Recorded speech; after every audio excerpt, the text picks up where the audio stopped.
Hey guys, welcome back to the channel, man. It's Brother Toby coming at you guys again with a new video on narcissism, all right? And so if you're new to this channel, if you haven't subscribed yet, please consider subscribing right here.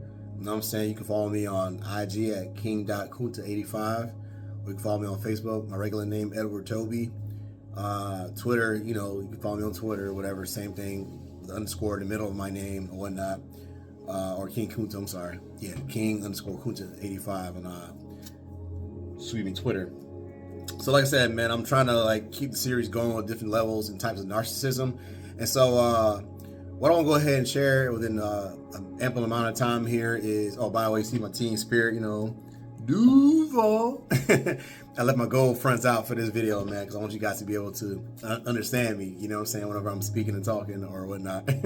So yeah, so anyways, I know my team's not playing in the Super Bowl today, but we coming next year, you know what I'm saying? So y'all be ready, all right? You heard it here first. Remember that. All right, so what I want to cover today is you have different types of narcissists, right? You have your covert, which I speak, in great detail about. And by the way, I'm reading this book. I don't have it with me right now. And so at the end of the day, it's a book by Bishop R.C. Blake. It's called Me, Mine, and Mine. And he gives you a biblical background perspective, and he uses illustrations from people from the Bible who are narcissists and gives different types. And so with my own life experience and my own testimony with it, it's definitely opened up my eyes. It's blessed me tremendously. And so what I'll do is, I'll definitely try to leave like a link or information about that and how you can order that book. And like I said, it was gifted to me back in December, and I'm eating it up, man. I'm just reading it. You know what I'm saying? And so yeah, well, without any further ado, let me go ahead and cover today's topic.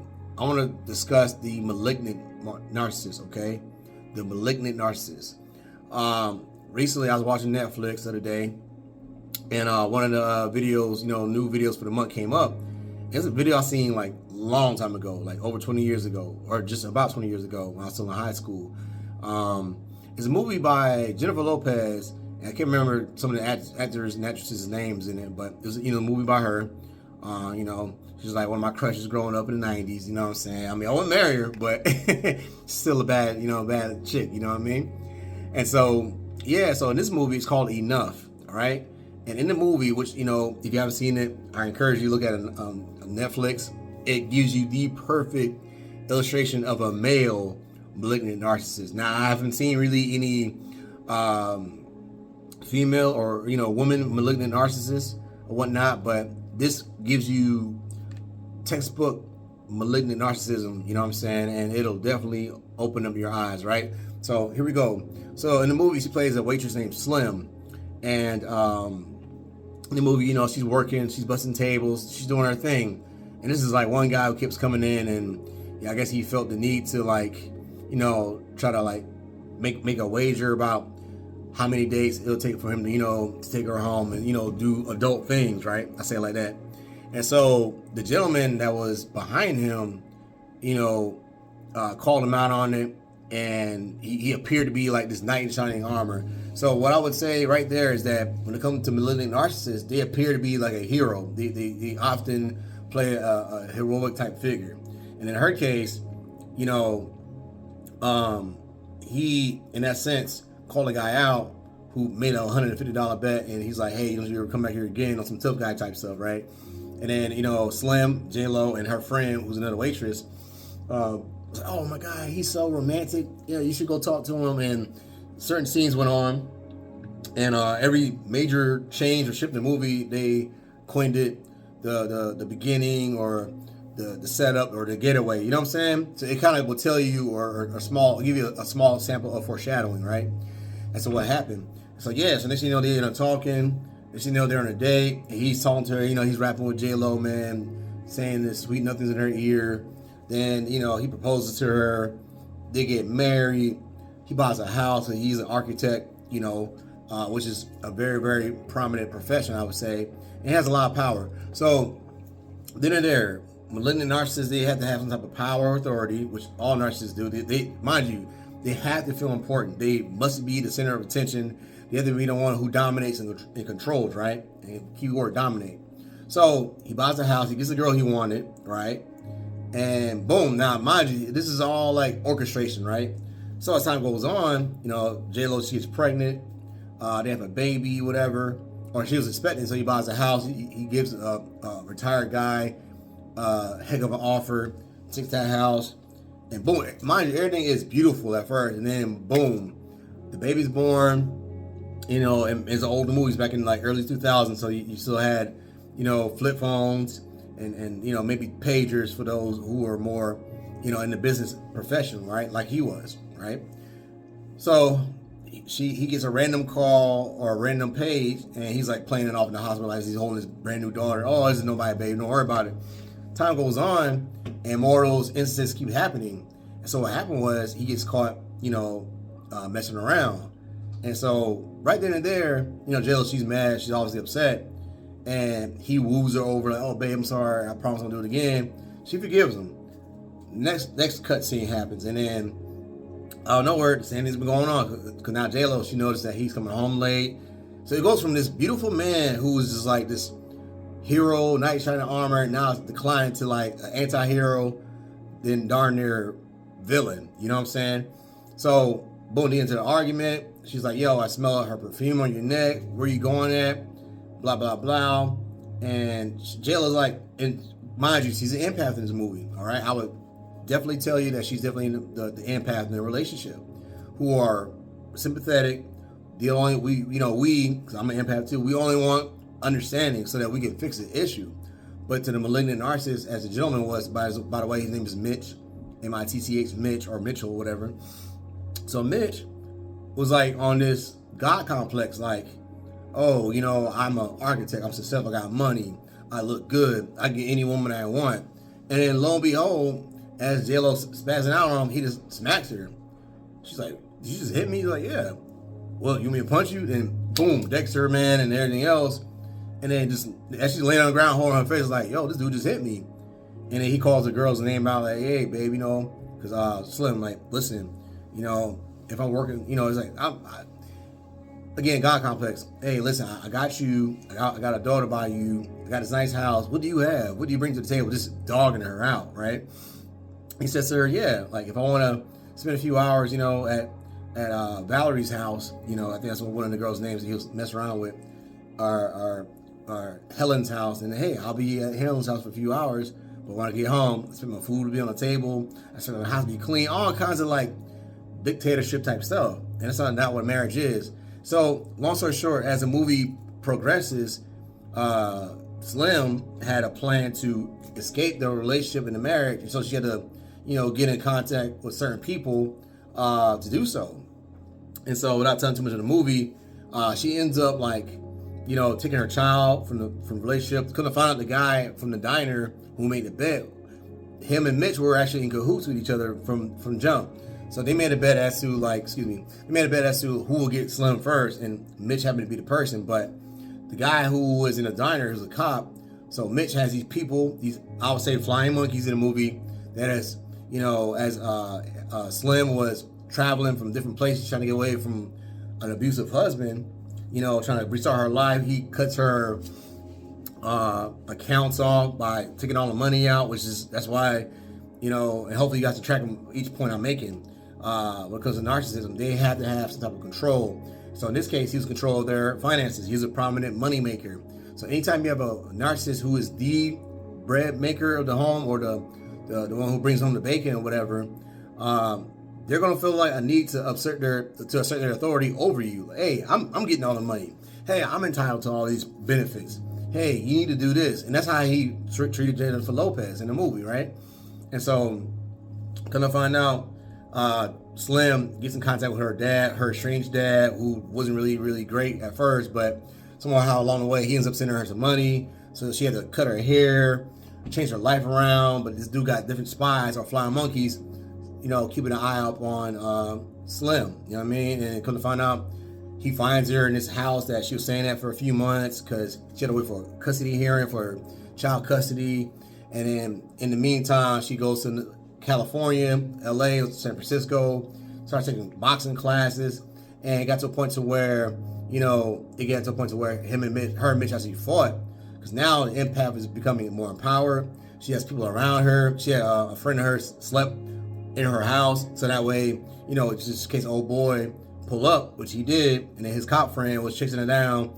She had to swap cars, all kinds of stuff. So as I'm explaining this, I even feel like some type of like vexing, because it's like, man, that's how draining it is when you have a relationship with a narcissist. It's like you feel like you got PTSD. Certain smells, certain images will trigger you to that moment that had occurred. And so as she's like doing, you know, as she's trying to come back up and get on her feet, she's trying to empower herself. And now she's like, okay, you know what? I'm gonna fight this guy. And you know, they fight or whatever, you know, self-defense. And like I said, I'm not trying to spoil the movie too much, but if I have, I'm sorry. But I would highly encourage you to watch the movie, because the takeaways from that movie is Malignant Narcissists are very, very violent. In this case, it was a man, so I can only imagine what a woman would be like in a relationship.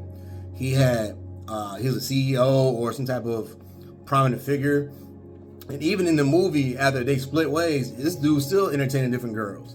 And that's the thing. It's like, this is an example of narcissistic supply, where you would have a narcissist who would, you know, beg you to be like, oh, please stay, try to see if they can like sway you over with their words. But in the meantime, they got all these potential partners already on reserve, always sitting on the bench, just ready to hop in the game. You know what I'm saying? That's what he had. So this is literally one scene where he's laying in bed with a girl. She leaves the next morning. So she leaves, he's checking out for work, and hey Donna, I'm on the way, you know, I'll see you later on tonight type deal. But meanwhile, the person that called him prior to, he's like, oh, I gotta go go see my daughter and blah blah blah. This guy, he's just a hot mess. And that's what narcissists are. They're a hot, dirty mess.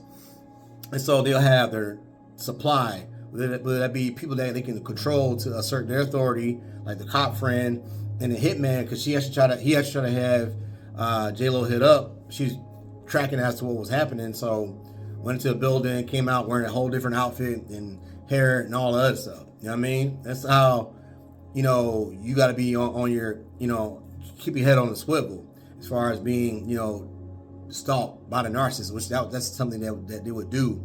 Now, mind you, back that was like 20 years ago. So now we got social media. So this is why I said in earlier videos, when dealing with narcissism, if you have no kids with them, better to you. But even if you are a co-parent to a narcissistic partner, then I would highly encourage you to block all their you know, block them on any and every avenue, because they'll find ways to track you. They'll find ways to like have people check up on you.